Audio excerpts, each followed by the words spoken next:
So as you can see,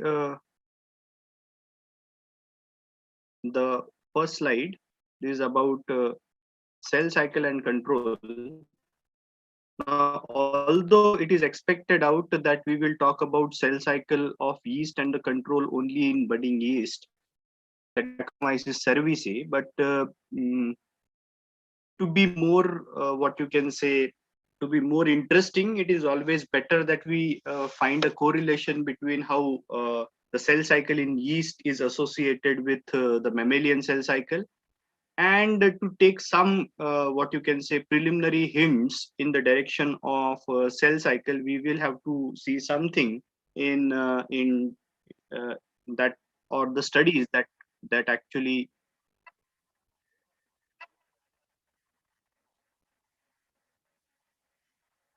Just give me a moment.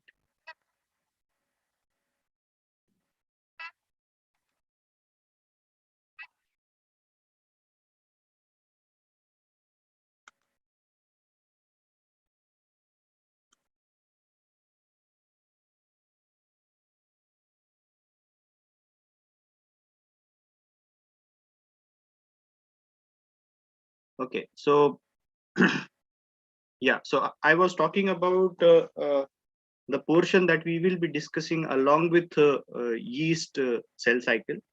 To get some proper directions in understanding cell cycle, we must also focus to some extent upon the studies that were done in case of xenopus, that are frogs, and then we will talk about a bit detail about the yeast cell cycle, and then I will finally give you a correlation that how yeast cell cycle laid foundations for understanding mammalian cell cycle as well.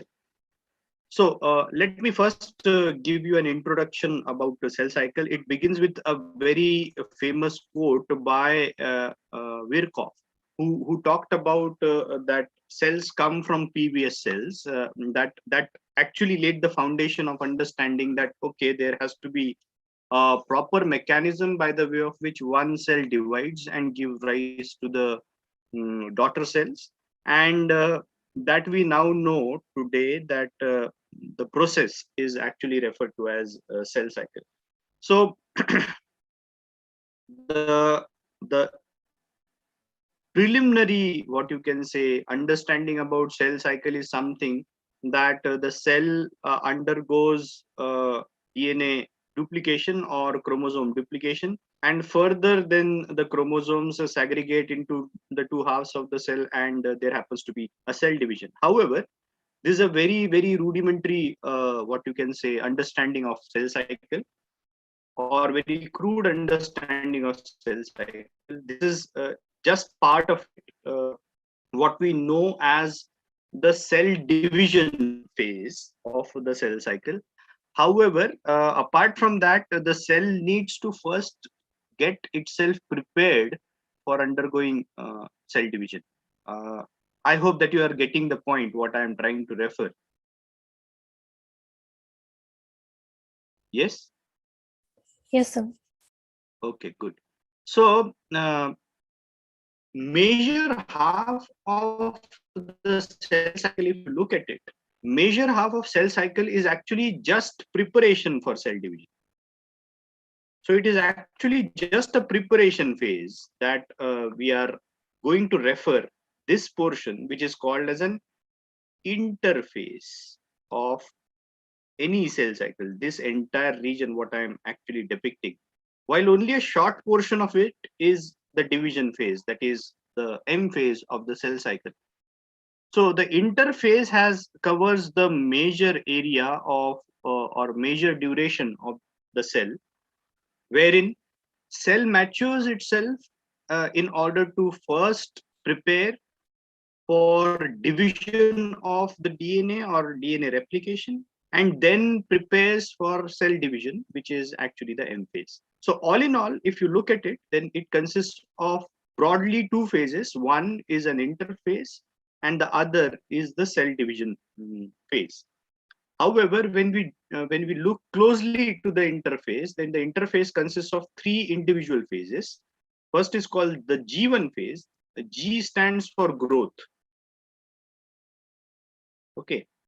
Now the G1 phase is actually going to allow the cell prepare itself for undergoing DNA replication. So this is one of the major steps. So the cell prepares the raw material which are required for cell DNA replication.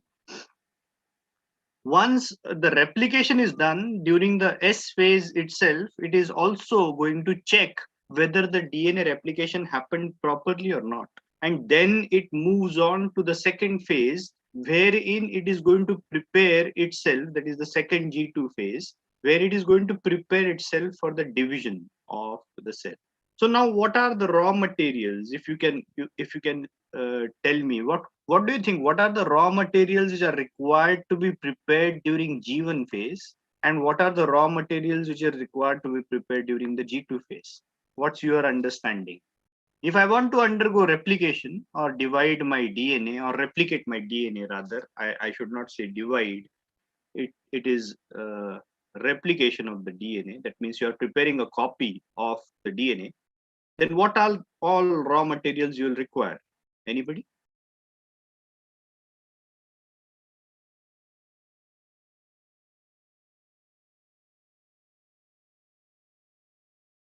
Yes. Anyone? Just a guess. What do you require for replication? What all materials are required for replication? Yes, go ahead. Mahima wanted to say something. So protein. Yes. Which protein, if you can be more precise?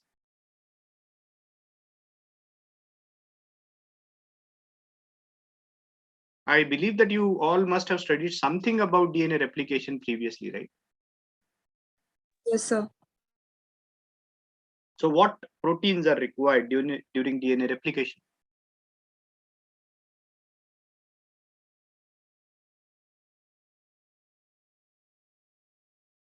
Yes. Pardon One me, at sir, least. I don't know. Okay. One at least you should be able to tell. One essential protein which is required for DNA replication. There are several, but one at least you should be able to tell. Yes, anyone?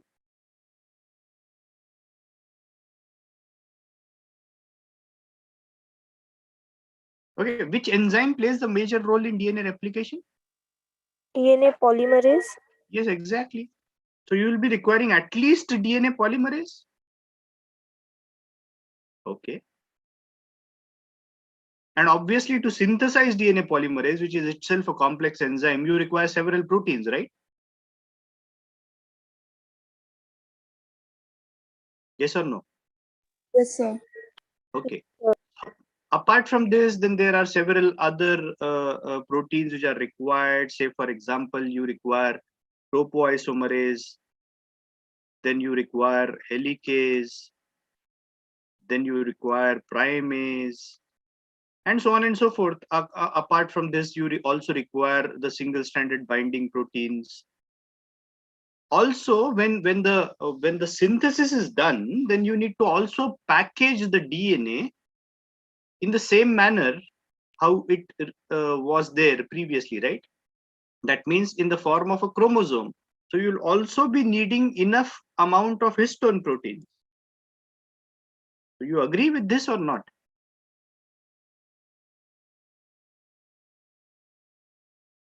Yes. Have you heard about all these proteins that I'm talking about? Yes, sir. Yes, sir. Yes. So apart from these proteins, you will also require enzymes which are going to be involved in synthesizing the basic raw material of DNA synthesis, which are dNTPs, right? You will be requiring enough quantity of all dNTPs, all the 4 dNTPs, that is ATP, GTP, CTP, and TTP for complete DNA synthesis. So you need a preparation for this, right? If your purpose is to replicate the DNA, then you need all this to be present already in the system. So that is what exactly is happening during the G1 phase. When we are talking that the cell is in growth phase, it is actually utilizing nutrients for energy purposes, because that energy will be driving the synthesis of all these components that we are referring to. So all this process wherein accumulation of all these components happen, that is referred to as the growth one phase or the G1 phase of the cell cycle. Once the cell is assured that, okay, I have enough amount of raw material available with me and I can go ahead with replication, then only it will progress into the S phase of the cell cycle. Okay. Now, if that is true for DNA replication, what do you think must be happening during the G2 phase? What kind of raw material are you now going to need if you are sure that you have replicated the DNA is in 2 copies now? What else you will need now? Yes.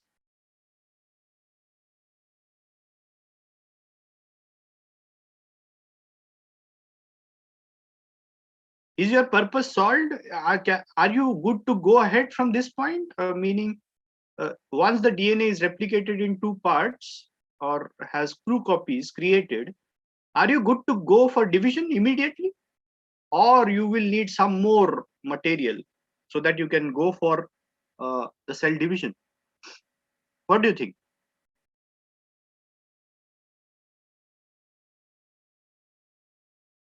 Yes, your views in this direction?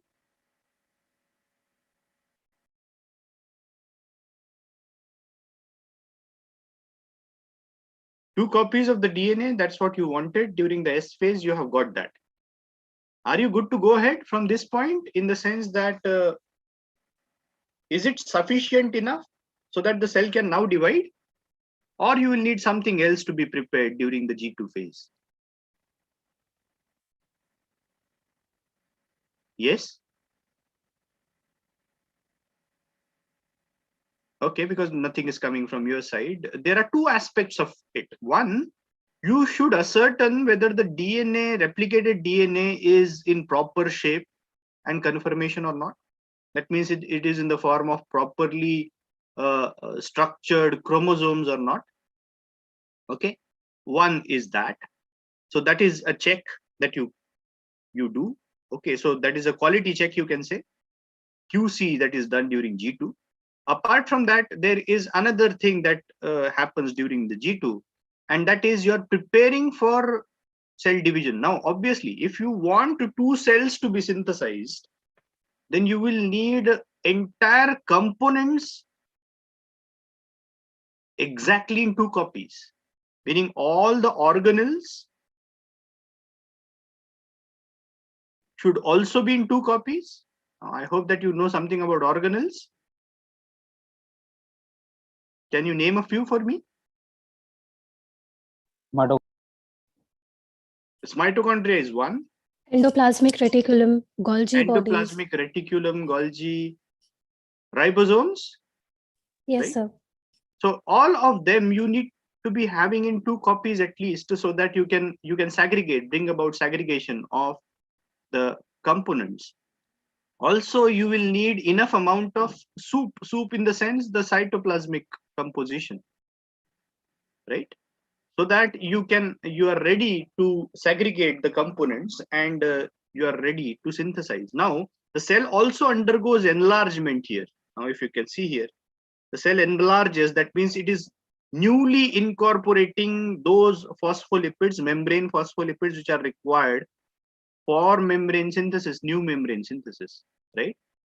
And lastly, but is not the least, obviously, it also requires all types of cytoskeletal proteins, because the cytoskeleton is going to hold the cell in its proper conformation. So all this happens during G2 phase. Okay. Now, as you must be knowing, it is something like the exam happens in a matter of, say, 10-15 days, right? But the preparation for the exam should begin right in the beginning of the year. So it's the same thing that is happening here. Okay, you are preparing all through for the final examinations, which is going to be the cell division phase. I hope that the point is properly taken. What is happening during the cell cycle? Yes.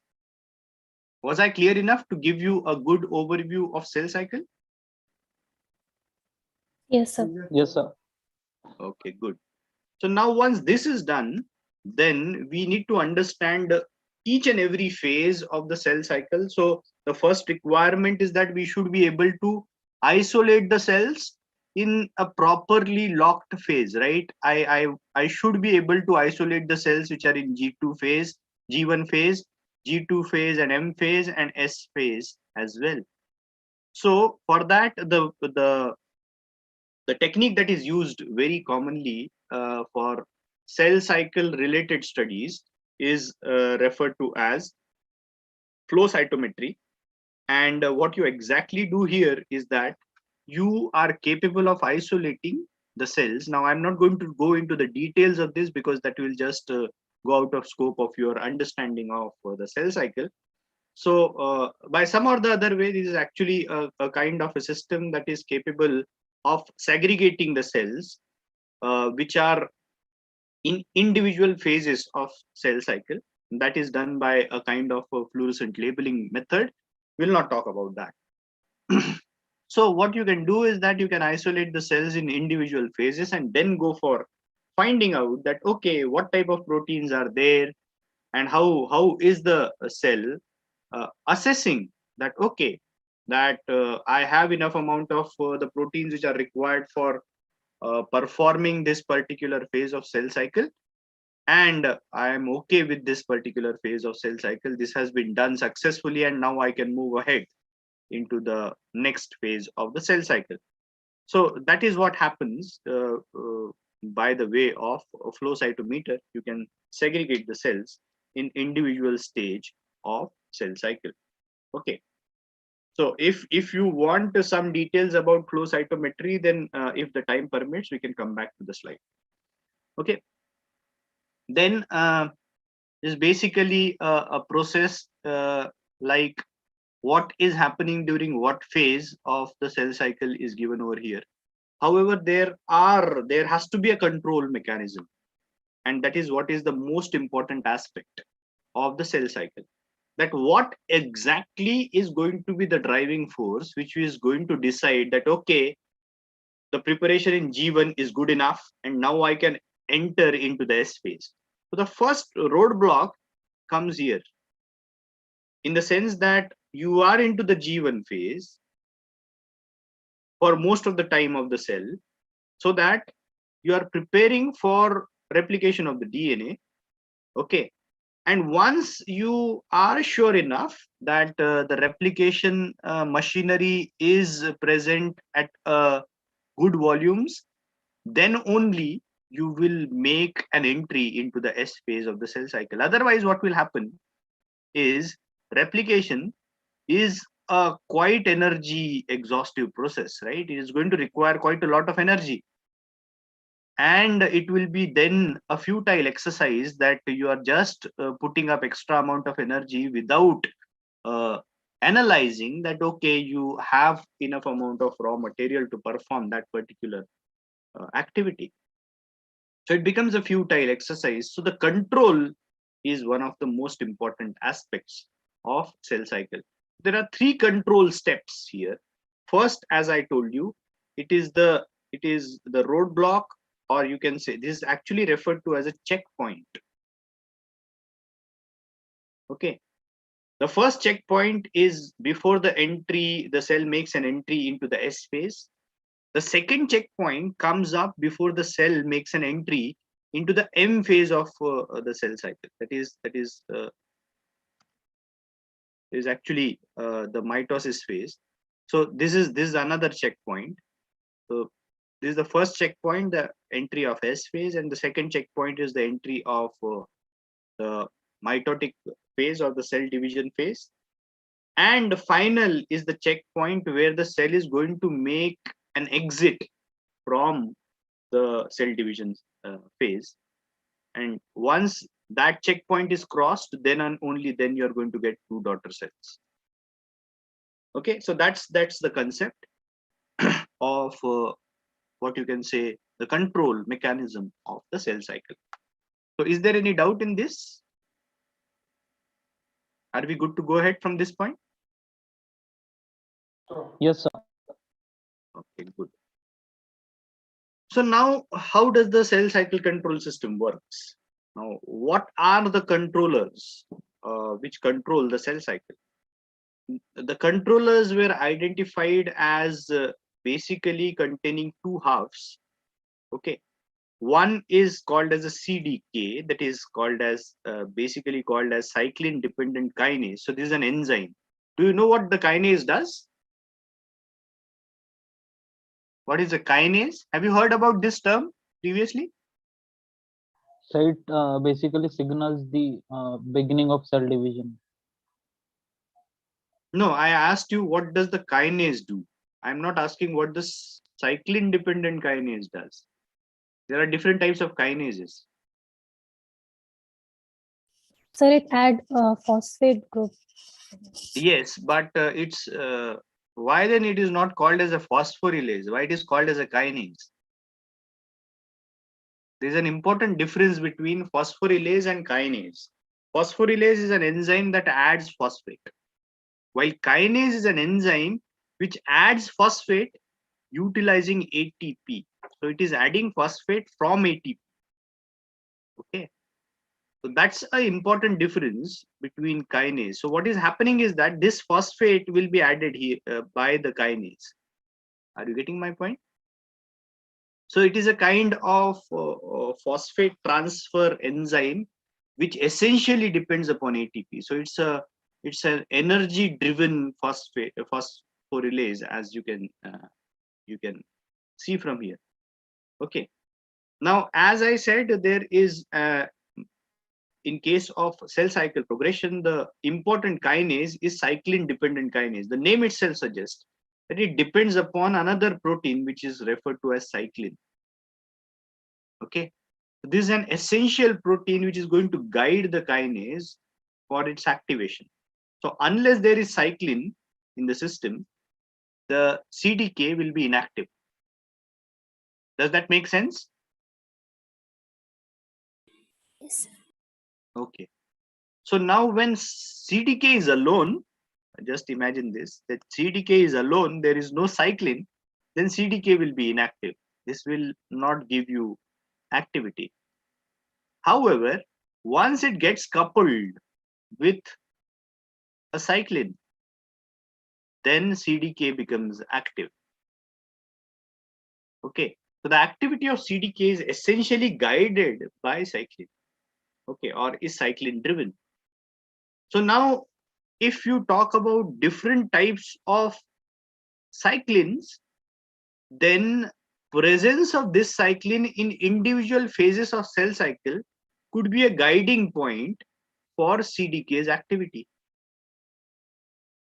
Are you getting my point, what I'm trying to convey? So, So okay, can you repeat this part? yes. So a typical kind of cyclin, now see, CDK is common. Okay. Now this is true only for what you can say for yeast, Saccharomyces cerevisiae, but essentially the what you can say, essentially the mechanism remains same. But just imagine that you have only one type of cyclin with you. One type of CDK with you. Okay. Then the type of cyclin you are synthesizing during a particular phase of cell cycle will give you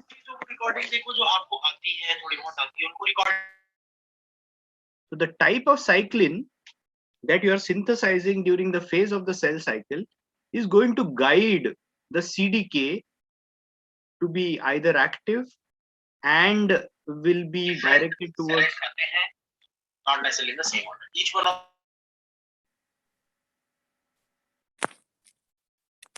yes, Suvarna wants to say something.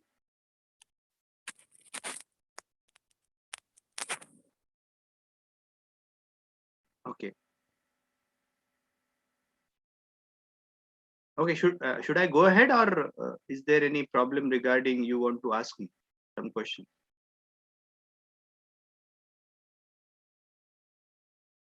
Yes. because a few people were turning on their mics. So I believe that there was some issue.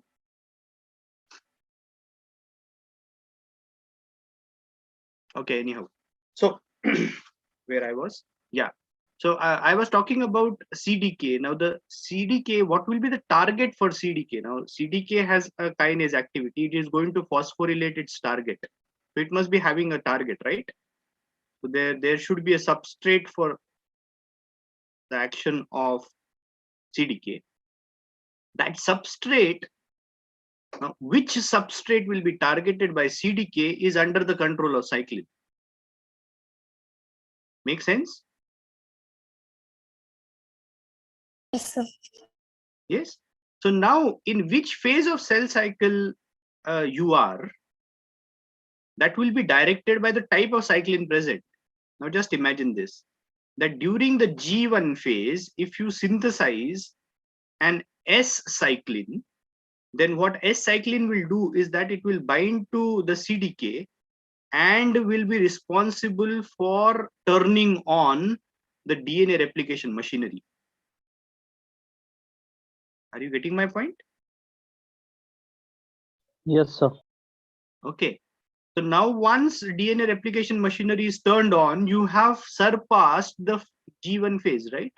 You have taken over the checkpoint, which was there from the entry point of G1 to S.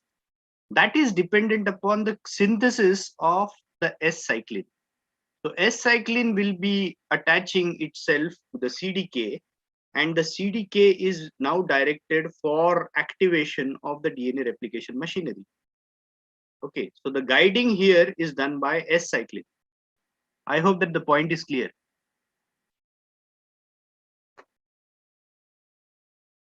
Yes? Yes, sir. Okay. Yes, sir. Now, in the similar fashion, if during the G2 phase, I am synthesizing another, say, M cyclin, then this M cyclin is going to bind the same CDK and is going to be responsible for turning on the mitosis machinery. Okay. Now, how this turns on is basically through phosphorylation of its substrates, but the substrate guidance is provided by the cyclin to which the CDK binds. So essentially, it is actually what you can say. It is actually the entire game is played by the cyclin CDK system, and depending upon the cyclin, the CDK is getting proper direction that where it should move and what will be the target that it will be phosphorylating. If this is fine, should I move ahead from this point? Yes, sir. Now the first, what you can say, the first evidences were obtained from the studies that were conducted in frog, is called as Xenopus laevis. Okay, and in frogs, it was found out that there is a very important cell cycle controlling factor or a protein which is referred to as maturation promoting factor, which is actually responsible for maturation of the egg cells, and then the egg cells are made ready for fertilization. So considering this as what you can say as a start point, maturation promoting factor was also found to cycle. That means the presence of maturation promoting factor is cycled during each phase of the cell cycle. Okay, so the first evidences for presence of this was found in case of Xenopus laevis, and it was found that if you devoid the system of maturation promoting factor, then there is an arrest of the cell cycle. So it was understood that okay, there is some factor or some protein which is called as an MPF now, is responsible for the oocyte maturation in case of Xenopus laevis, and taking that as a lead, the studies were carried out, and later on, when it was purified, then it was found out that it is containing protein which is responsible, or whose activity or whose levels change during different phases of cell cycle. So the maturation promoting factor was found to be consisting of two components. One which was a protein kinase that we now know that it is CDK, and the other one whose concentration was found to increase and decrease during different phases of cell cycle. This protein, which was responsible for changes of its concentration during different phases of cell cycle, was named as cyclin, and the enzyme, as we have already found out, is named as cyclin dependent kinase. Now you know why it was called as cyclin, because it is the major protein which is responsible for allowing the cell to cycle from one phase of the cell cycle to other phase of the cell cycle. Fine, should we go ahead from this point? Yes, sir. Okay, good. So now such proteins were also found in case of yeast, which are two different forms of yeast are present. One is a fission yeast. Fission yeast is something which is different from budding yeast. Now it is basically called differently because the fission yeast behaves very similarly to a normal animal cell division, in the sense, or its division is quite similar to bacterial cell division as well. It first increases in its size. So you can see that what's the size in G1 and then what's the size in G2. And further, once the nuclear division has happened, then it undergoes complete cellular division. And during that phase, it grows in its size to a very great extent, so that it almost becomes of a size of two-celled organism. Budding yeast, however, is different. Budding yeast consists of a situation where there is a formation of a small, what you can say, a bud that is created on the cell surface. And then after the nuclear division happens, then this buds off from the parent cell, and you get two daughter cells which are not exactly of the same size. So that's the difference between the fission yeast and the budding yeast. Budding yeast is Saccharomyces cerevisiae, which is in your course. Fission yeast is not there in your course, so we'll not talk about that for time being. If you look at it, the entire time period which is required for the yeast to divide is somewhere around 90 minutes. Okay, now whether it is fission yeast or budding yeast, it hardly matters. It's more or less around 90 minutes. But in case of budding yeast, you can see that there is a prolonged G1 phase, where the cell completely prepares itself for the S phase. However, in case of the fission yeast, you can see that the G1 is very small. It ultimately moves into the S phase, and the G2 is quite large. That means quite a long period. In case of Saccharomyces cerevisiae, however, there is hardly any period of G2. Okay, so because it doesn't require to form two exactly same size daughter cells, that's why the budding yeast has a slightly, what you can say, it is actually lacking the G2 phase completely. It has a very prolonged, however, the M phase. Okay, the entire time period, however, remains same, is 90 minutes. Okay, the studies regarding the yeast cell cycle were done by purifying two types of mutant yeasts, one which were temperature sensitive and the other one which were normal. Okay, now why will you actually go for isolating the temperature sensitive mutants? Now what exactly the temperature sensitive mutants mean is that at normally the yeast divides at somewhere around 25 degrees. So if the temperature goes beyond 37, then it becomes, and then the temperature sensitive mutants they stop dividing. That means they restrict themselves in the G1 phase of the cell cycle. Okay, so there were certain genes that were identified in the temperature sensitive mutants, which led to the foundation of the cell division cycle in case of yeast, and those genes, all those genes which are responsible for regulating the movement of the cell cycle are referred to as the CDC genes in case of yeast. Okay. So as you can see here at the bottom, you can see the progression of the cell during the cell cycle at low or permissive temperature. Low temperature doesn't mean that you are performing it at say 5 degrees or 4 degrees centigrade. It is actually permissive temperature is somewhere around 25 degrees. High temperature also doesn't mean that you are boiling the yeast to solution.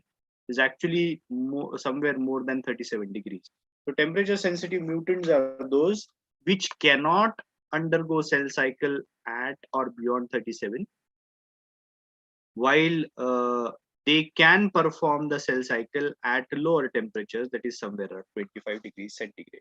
Is this much understood? Yes, sir. Okay. Yes, sir. Considering this very aspect, they isolated certain proteins from the temperature sensitive mutants in order to identify that which protein or which cyclin or which CDK is responsible for the progression of cell cycle in case of yeast. First protein was CDC15. Okay, CDC15 was a protein in which if you have a mutant form of CDC15, then you are blocked at the end of the M phase. Now, if you remember, when I talked about cell cycle, if this is the cell cycle and this is the M phase, this is G1, this is S, and this is G2 phase of the cell cycle. I told you that there is first checkpoint here from G1 to S phase. The second checkpoint is at the entry of the M phase, right? If you remember, this is the second checkpoint. This is the first one. This is the second one. And the third one is at the exit, right? So what do you think? CDC55, CDC15 must be controlling what checkpoint? Is the question understood? Should I repeat it once again for you?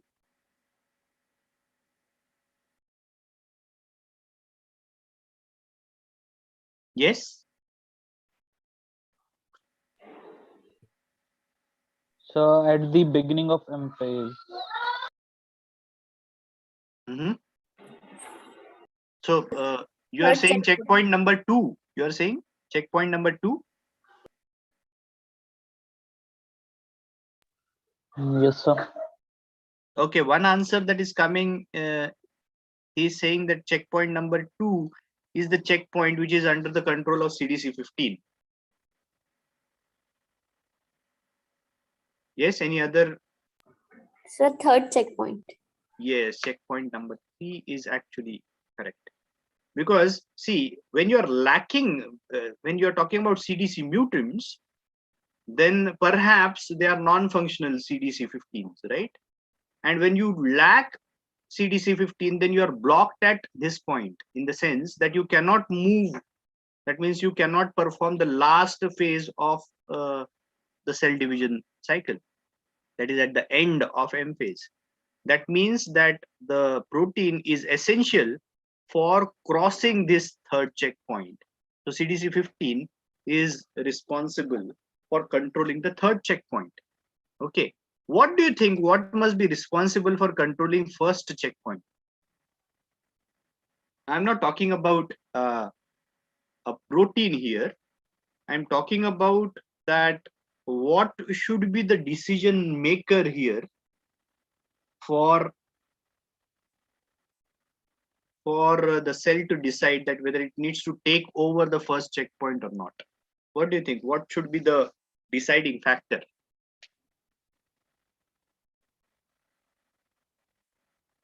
Yes? Anyone?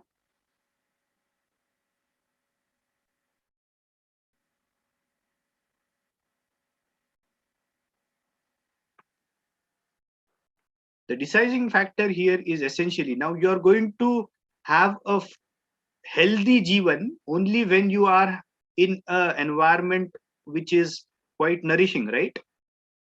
So nutrients are the ones, the composition of the medium. If it is nutrient rich, then you can cross G1 to S quite easily, because here the decision is only based upon whether you are having all good raw material available for the S phase progression or not, and that can be given from nutrients, right? So if there is enough amount of nutrition available in the medium, then you can very easily cross this. Okay, this is also called as a start point in case of yeast. Okay, the first point. Okay, now how it is controlled, that is more interesting here. Now cyclins, you can name them simply, just for a clearer understanding, you can name them as the S phase cyclin, the M phase cyclin. S phase cyclin is going to be responsible for passing the start point, okay, and enter into the S phase, and M phase cyclin is required to enter into mitosis. CDC15 is required for exit from mitosis. Okay, so these are the types of cyclins that we are actually looking for. The S phase cyclin is responsible for crossing the start point. M phase cyclin is responsible for crossing or entering the mitosis period of the cell cycle. Apart from this, there are certain proteins which also regulate CDK activity, and one of that is CDK activating kinase. Is slightly different here. Okay, so it is something like you have a second regulator. One regulator is presence of cyclin, and the other regulation is brought about by the enzyme which is going to regulate the activity of CDK in turn. So how it happens, just look at this. So now you have a CDK which is inactive unless cyclin binds to it. When cyclin binds to it, then it becomes partially active. That means this is a low active situation. Okay, if CAK is present, which is a CDK activating kinase, then it actually phosphorylates a kind of a peptide which is present, which is actually called as a T loop. Okay, T loop is holding the activity of CDK. Once there is a phosphorylation, the T loop is open, and now you get a fully active CDK. Okay, now why do you think this regulation is there?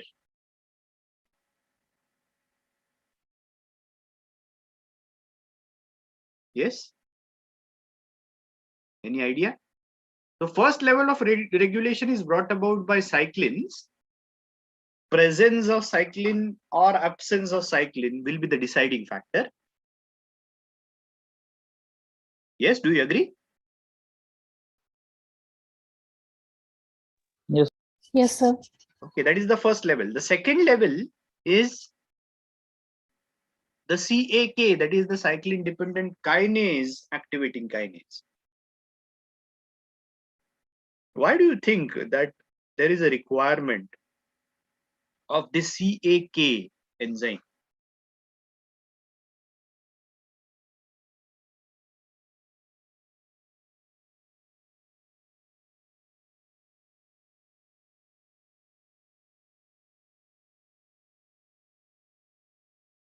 Yes, is this a valid question to ask? First of all, do you think that this question should be asked? Yes, sir. So what should be the reason? Why do you have the second level of regulation?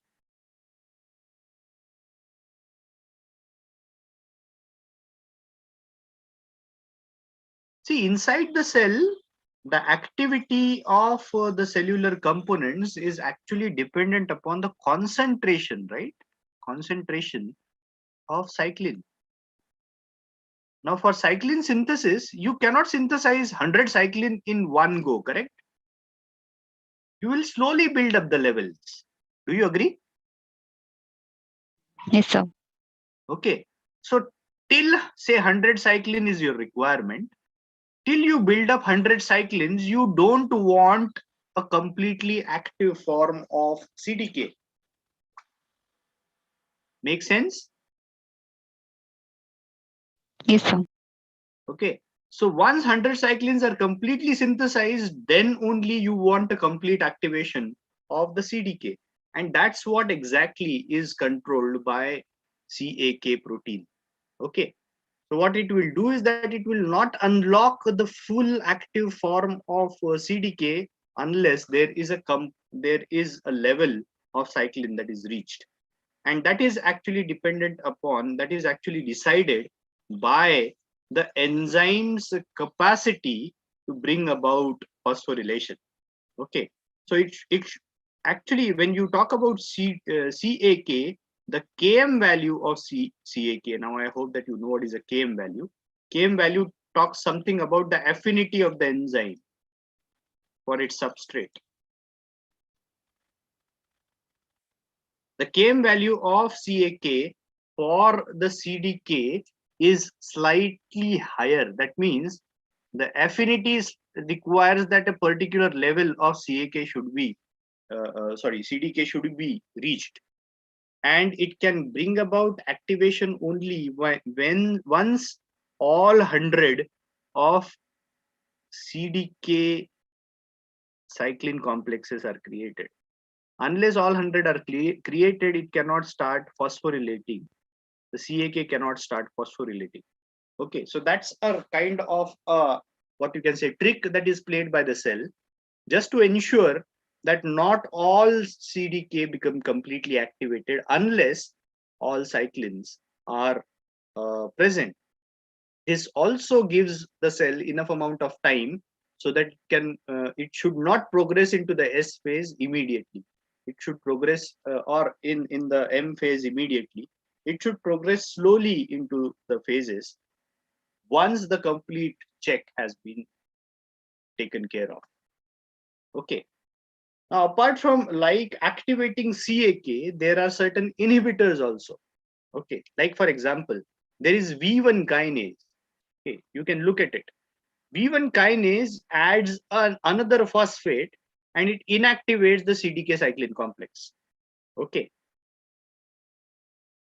A reverse phosphorylation, dephosphorylation is brought about by a phosphatase, that is CDC25. So this is an interesting aspect. Now, V1 kinase, although there is cyclin there, it will bring about inhibition. This is a kind of another control level.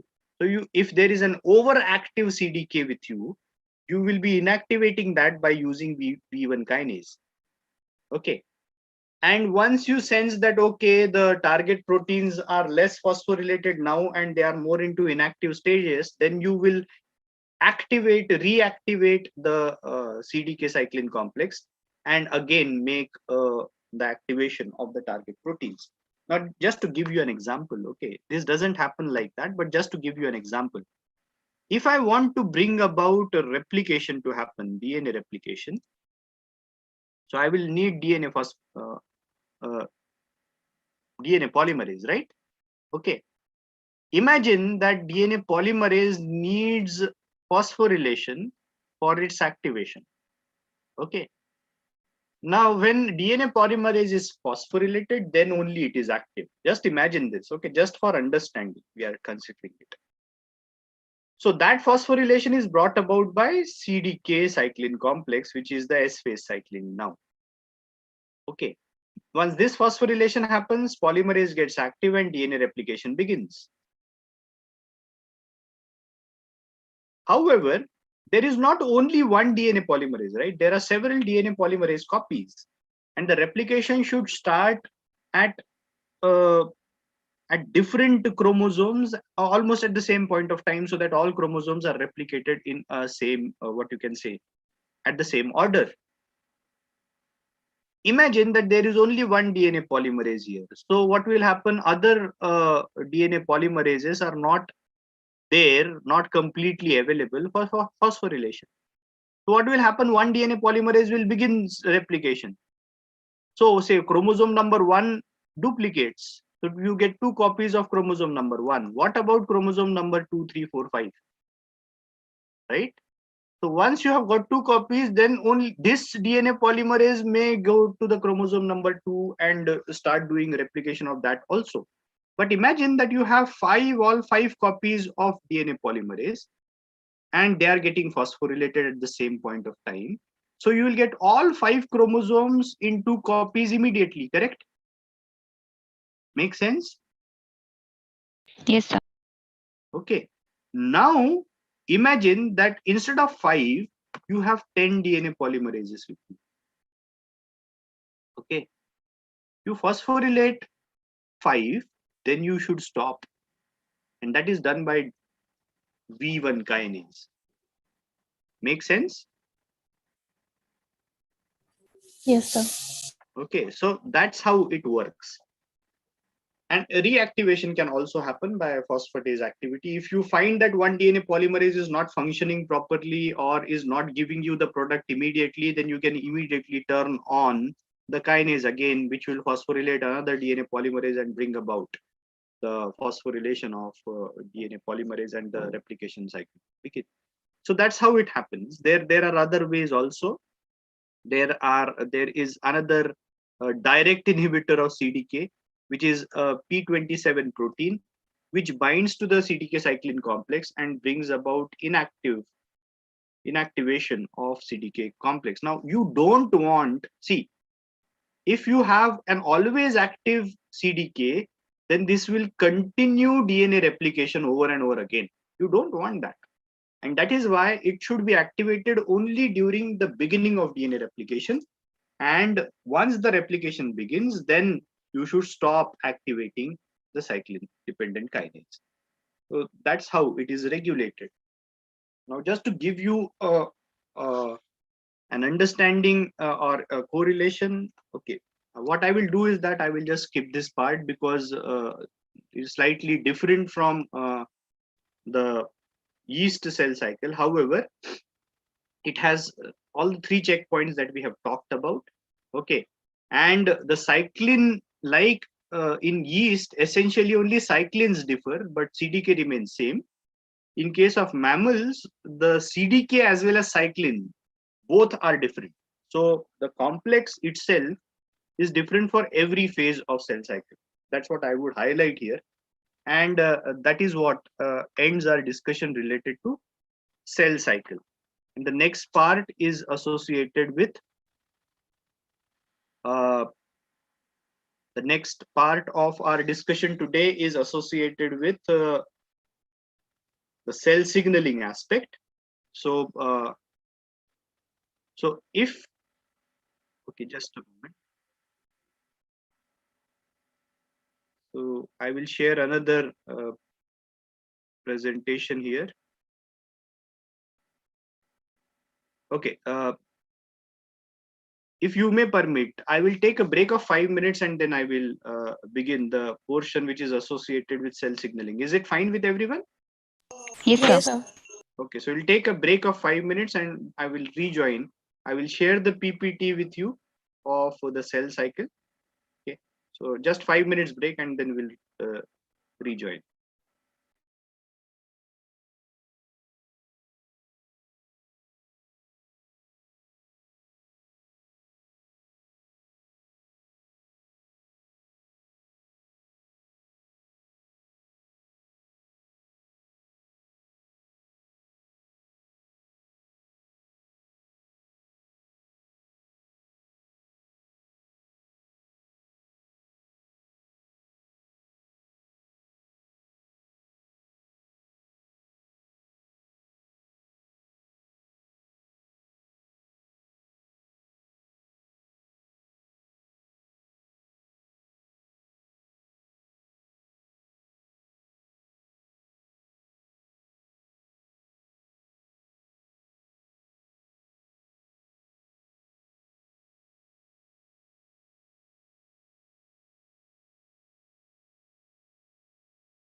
Okay, so are we ready to begin the next part?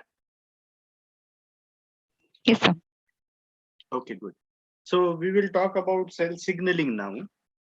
Okay, before I go ahead to make you understand what is cell signaling, let me first understand from you people that what do you know about cell signaling?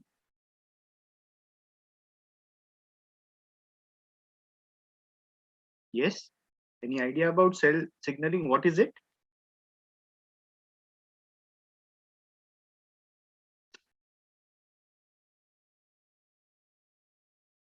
If there is no idea, you can say no idea. But at least I will be able to understand that to what details I should go when we are understanding cell signal. Yes? Have you heard about this term previously, cell signaling? Yes, sir. Okay, what do you Yes, sir. think this But must sir, be? we only have a brief idea. We don't have an elaboration of cell cycling, No, cell cell signaling, cycle we cell have. signaling, sir. Okay, but a brief idea, at least to what extent you have it, if I may ask. So, what the process is, it's an it transfers a specific information from cell surface to cytosol or something. Okay. So, okay, fine. So that gives me enough of a background that I wanted from you people. So let's move ahead in terms of understanding that what is cell signaling. So it actually began with a study that was done in case of Drosophila melanogaster, and this was referred to as an eyeless mutation. That means the flies were almost essentially without an eye. So the term that was given to it. Uh, However, the the foundation for understanding this began when it was understood by everyone that the cells can exist as single cell organisms or a part of multicellular system. The signaling aspect becomes more prominent when it is a multicellular organism. So that's what actually made people dwell more into the cell signaling aspects. Okay, and the fundamental question that was raised, that how do they understand that what is happening around them, when whether they are in single cell organism state or in multicellular organism. In both the condition, the cell must have an understanding that what is exactly. Okay, sorry, I will share the screen again with you.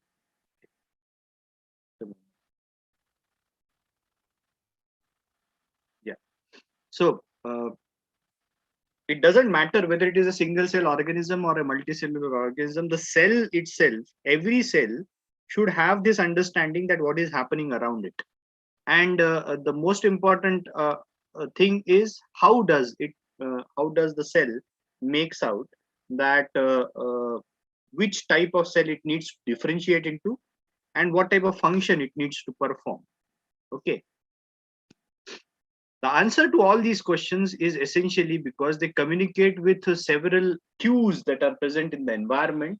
These are called as signals, and how the cell perceive these signals is what is the important aspect that is covered under the term that is called as signal transduction.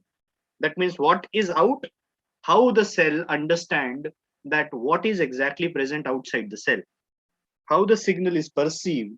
That is the essential what you can say aspect of signal transduction. So essentially what does that mean is this means that the signal should be converted into a type which is understandable at the other end. Now we know how the telephone works, right? We can hear the other person speaking through our receiver. However, the signal is transmitted as an electrical signal. So if I make you get only an electrical signal without a receiver, will you be able to make out that what the other person is actually trying to say? No, sir. No, No, sir. exactly not. So you should be able to convert that signal into an understandable signal output, right? And that is what exactly happens in when the signal appears out the cell.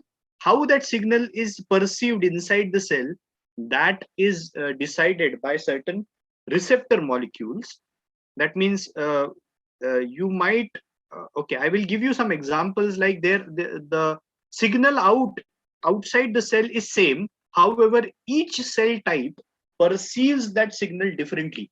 Perceive in the sense understands that signal differently and responds to that signal differently. That is because every cell has a different type of receptor on its surface, which is going to channelize a different kind of what you can say information inside the cell, and that makes the cell respond differently to the same signal. Am I making sense? Yes, sir. Yes, sir. Okay.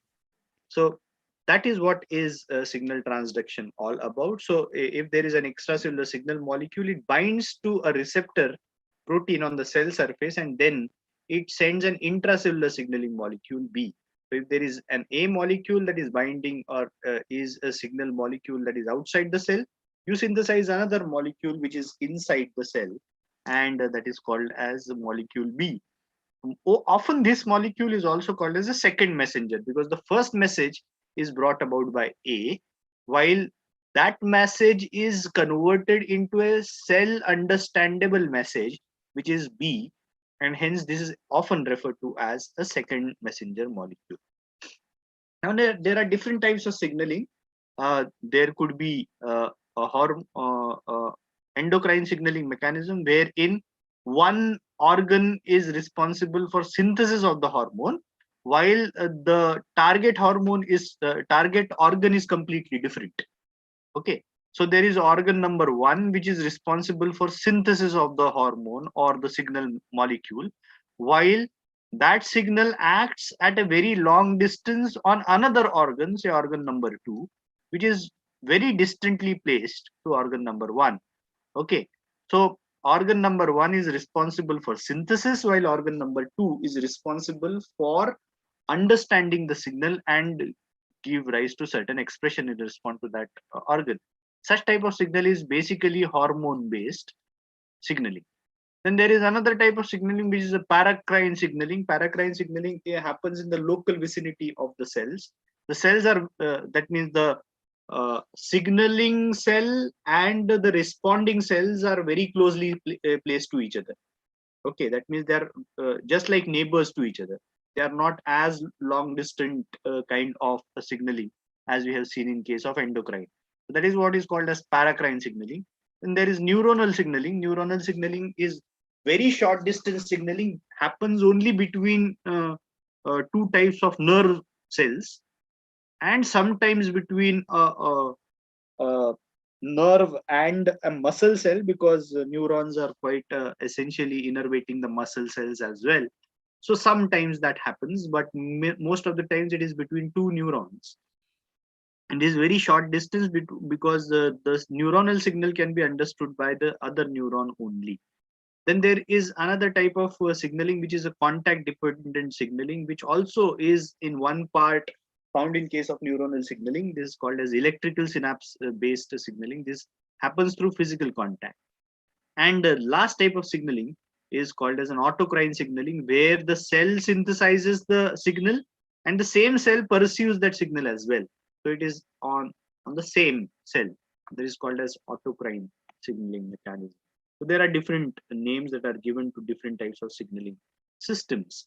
So endocrine system, the depiction is somewhat like there is an endocrine cell which synthesizes a hormone, gets into the bloodstream, and then reaches to the site where the action has to be triggered. Paracrine, as I told you, the cells are neighboring cells. They secrete the system. There is no transmission through any connective tissue like blood.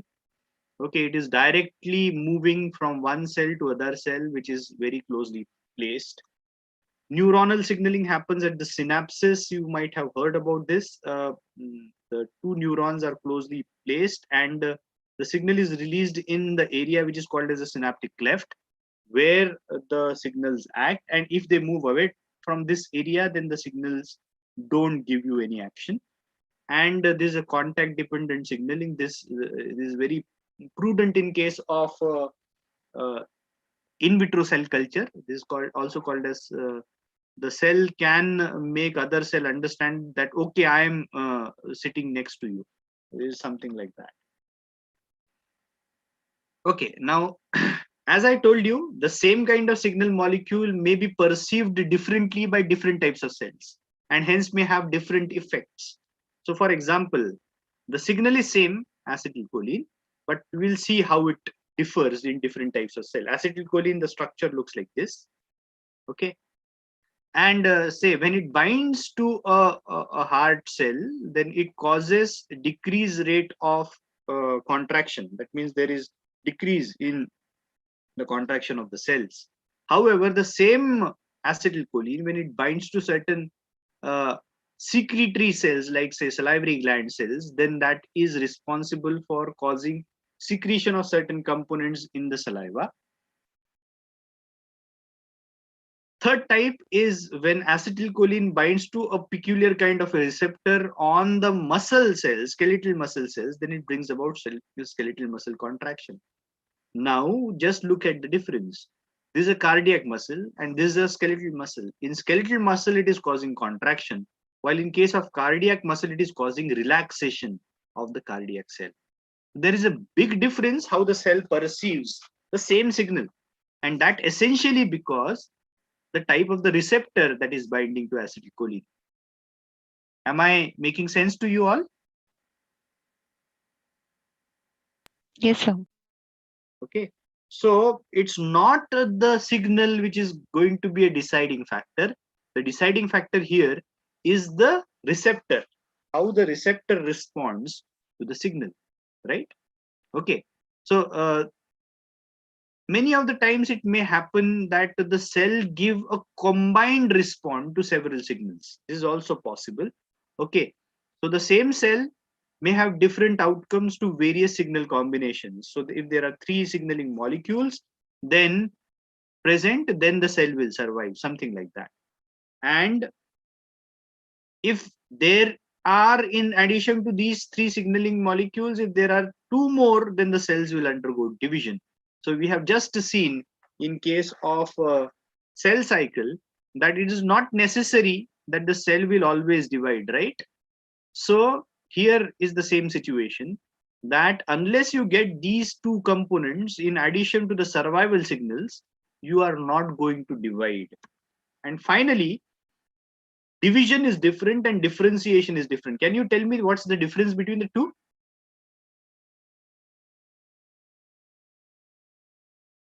Yes? Anybody?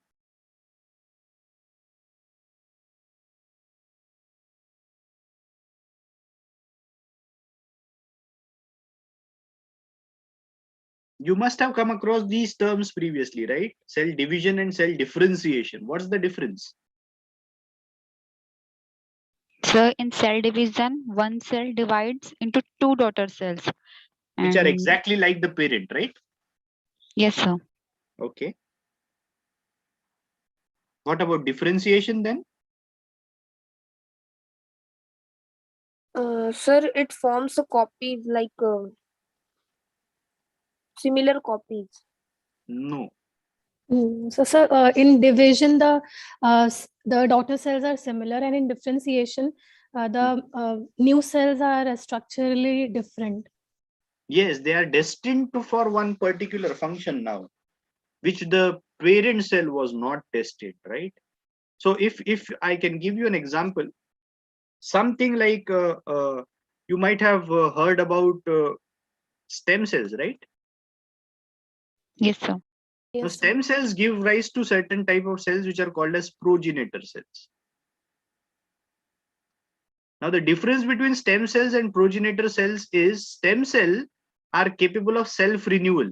That means they can form same types of cells. However, progenitor cannot. Now, whenever the progenitor divides, it divides into a different type of a cell completely. It doesn't give rise to the cells just same like the parent cell. Are you getting my point? So Yes, every sir. time it is dividing, it is creating another category of cell. It is not the same like the parent is. Okay. Is the point clear? Yes, sir. Okay. So that is what is differentiation. And differentiation will again require certain different signals.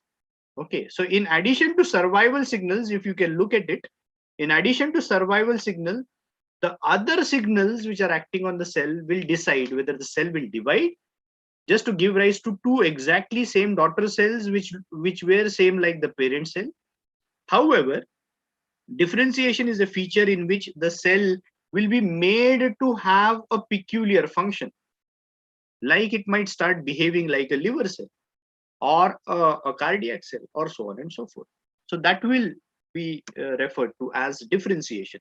And the last type is, it is a default pathway when none of these signals is present. Are you getting my point? This is a default pathway for the cell, that if none of these signals is present, then the cell will automatically commit a suicide, which is called as apoptosis.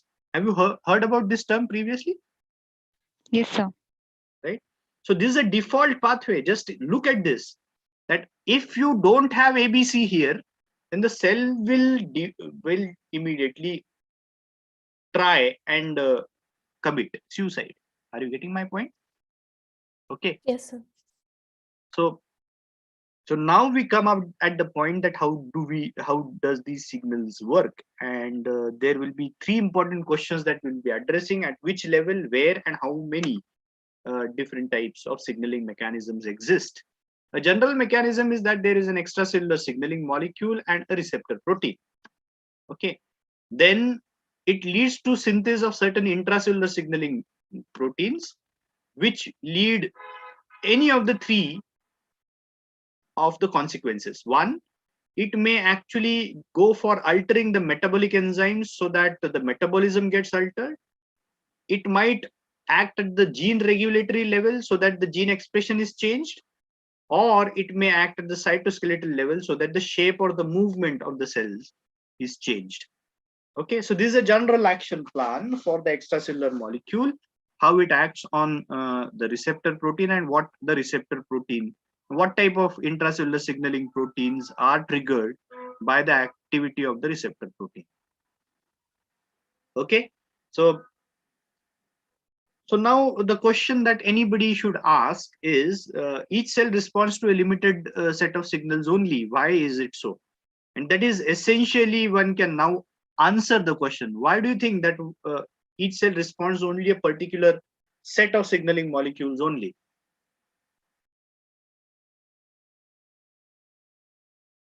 Yes, So because So of it the may not presence have of all kind of receptors. receptors. exactly. It may not express all sorts of receptors, right? So although the signals exists around the cell, if there is no receptor for the signal, then obviously the signal may not be perceived by the cell. Okay. Then, as we have seen, that there will be a cascade of event that will be triggered after the activation of the receptor, and this is called as the signaling cascade, which actually is going to relay the information. So there is a second overview of signal transduction. This is the first step, is attachment of the signal to the receptor, and inside the cytosol there happens primary transduction. That means the receptor understands that there is a signal out, and then that signal is relayed through for the modulation of other factors. This is just a relay. Okay, this is called as the cascade. However, later on that signal may get amplified further in order to act at different levels at the same point of time. Okay, so that amplification might lead to further diversion to multiple targets. So as we have talked about the presence of three targets inside the cell, either metabolic, gene, or cytoskeletal target, one signal may target all the three levels as well after the amplification has happened. Okay. So some signals now, they depends upon the type of the signal, that whether it is a hydrophilic signal or a hydrophobic signal, the receptors are different. Okay. Some are cell surface receptor for hydrophilic signals, like if the signaling molecule is a protein, then normally, or a peptide, like say for example, hormone insulin is a peptide molecule and a peptide hormone. So it will attach onto the cell surface type of receptor, and then there will be a cascade of signaling happening outside the cell, inside the cell. Intracellular signaling molecules are those which are hydrophobic molecules, like say for example, steroid hormones. Steroid hormones, like example could be testosterone or progesterone. These molecules can get inside the cell easily because they can cross the phospholipid bilayer, and they have receptors inside the cell. So there are intracellular receptors. Both have their own ways of signal transduction. Just take a simple example of a steroid hormone, how it works. Like example is a cortisol. Cortisol is one of the hormones which is synthesized by the presence of adenocorticotropic hormone, which is synthesized in turn by the pituitary, and its action is on the cortical cells of adrenal cortex. And once it is activated, then then the adrenal cortex starts synthesizing cortisol, which is a steroid hormone. And it, being a steroid hormone, it has an intracellular receptor, binds to the receptor, brings about a conformational change in the receptor, and further this receptor cortisol complex can be transferred inside the nucleus, where it can control the gene expression directly. Okay, so this acts as a transcription factor. Have you heard about this term previously? Yes, sir. Okay, so it actually, the combination of the receptor and cortisol acts as a transcription factor and can modulate the gene expression of the target genes. Okay, so that is how it happens. Now let's talk about cell surface level receptors. Now they can be of three different types. Either the receptor is linked with an ion channel, or it is a G protein linked receptor, or an enzyme linked receptor. Okay. Have you understood the three classes of the surface receptors? Ion channel, have you heard about this term previously? What are No, sir. channels? What are channels? So they simply allow the particles which are favorable to it. No, see, basically, when we are talking about a plasma membrane, this is hydrophobic, right? Now, being hydrophobic, what happens is that anything that is hydrophilic, now inside and outside the cell, so it is this outside the cell, this is inside the cell.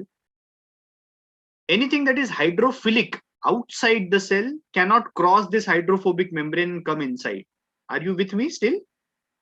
Yes, sir. Yes, sir. Okay. So now the system is something like the channel creates a small gateway for the entry of these hydrophilic units inside the cell. Got the point? Yes, sir. That is what is a channel. So now the cell can take anything that is hydrophilic outside, can move inside the cell, provided the channel is made to, or is allowing that particular entity to get inside the cell. So every channel has a peculiar, what you can say, specificity for which component can cross that channel. So say for example, ion channel, say we know sodium ions, right? Sodium ion concentration is more outside the cell and less inside the cell. So whenever the channel opens, the sodium ions can rush inside only when the channel opening channel is a sodium ion channel. Do you agree with me? Yes, sir. Okay. So first type of receptor is that. G protein we'll talk about, and enzyme receptors we will also talk about them. Okay. G protein coupled receptors are, they look somewhat like this, that there is the signal molecule. When it binds to the receptor, then the receptor calls for a protein, which is G protein, which is, you can say it is a peripheral membrane protein. Now there is a difference between the two. Okay. Now channels are transmembrane proteins. Just look at this. Throughout the membrane, they are spanning throughout the membrane, right? So these are called as transmembrane proteins. However, G protein is a peripheral membrane protein. What is the difference? It is not spanning the entire membrane. It is just linked to the membrane in the inner face of the cell. Okay, these are called as peripheral membrane proteins.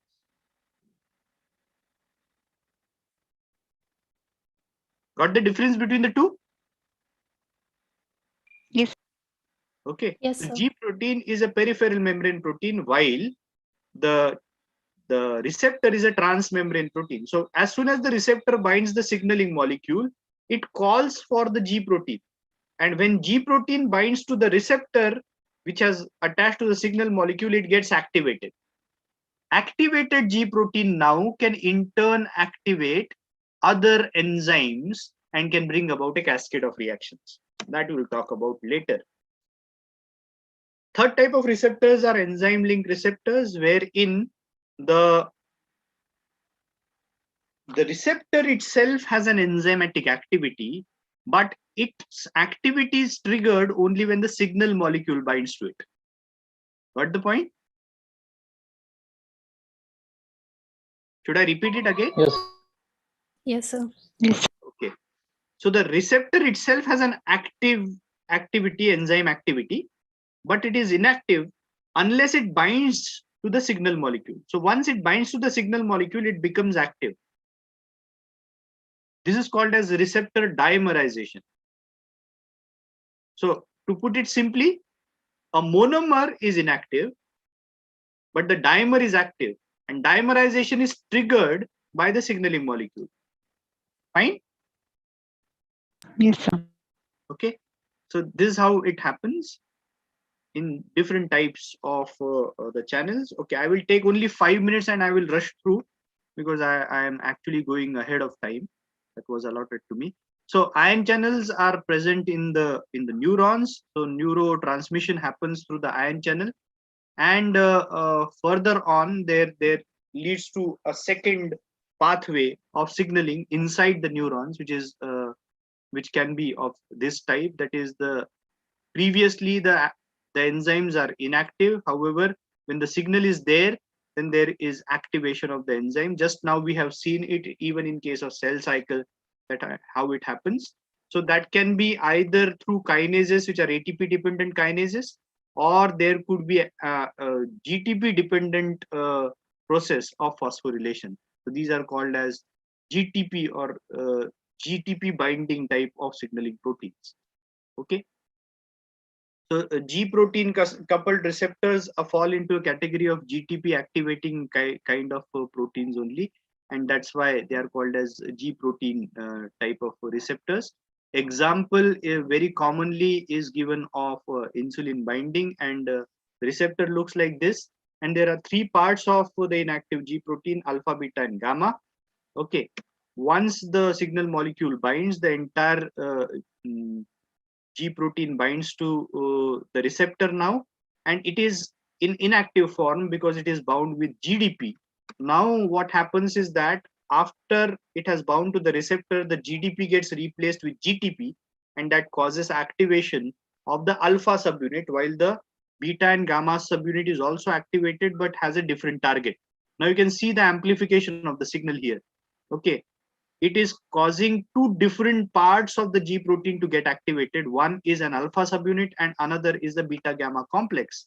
So all of them may have different downstream activation channels. Like for example, if there is an alpha subunit, it might activate the hydrolysis of GTP by alpha subunit, which in turn is going to get inactivated all by itself. This is a membrane bound protein target, which is going to get inactivated. Now, if this is present, then the alpha subunit's downstream activity will be limited. If this is not present, then the alpha subunit's downstream activity can be exponential. So once alpha subunit's GTP is actually hydrolyzed to GDP, then it immediately binds to the beta gamma subunit and it activates it also. Okay, so that is one way of looking at G protein coupled receptor. Another form of G protein coupled receptor is in association with acetylcholine. Okay, so I will share this PPT with you because I am shooting out of time, so I need to rush somewhere else. So what I will do is that I will share this PPT with you and you can go through this, very self-explanatory. You don't need to dwell much into understanding. But the thing happens like this. Like if it is an acetylcholine receptor, you are getting a GTP activated alpha subunit, which in turn binds to a potassium channel and opens the potassium channel. Okay. And further, the beta gamma subunit binds to the potassium channel and there is opening up of potassium channel. And in the meantime, the GTP bound alpha subunit might trigger some other activities as well. And inactivation of the alpha subunit may happen like this. The GTP might get replaced with the GDP and so on and so forth might happen. Okay, so what I will do is that I will skip this part and yes, this is receptor tyrosine kinase. This is a kind of enzyme linked receptor system, and when the signal molecule binds to it, it dimerizes. Just now we have seen, and it starts phosphorylating itself. Okay, and that phosphorylation causes activation of the tyrosine kinase, and the phosphorylated tyrosine kinase then has secondary proteins which bind to the phosphorylated tyrosine and lead to the activation of certain interior proteins and leads to further signaling mechanism. So that is it, all types of signaling mechanism. Because of lack of time, we were unable to focus in greater detail on it, but I will share this PPT with you and even otherwise it is already on the YouTube, so you can look at all the slides slowly at your pace and understand the things properly. So that is it from my side. If you have any questions, quickly you can ask them, or else I will just close this discussion. Are there any questions you want to ask?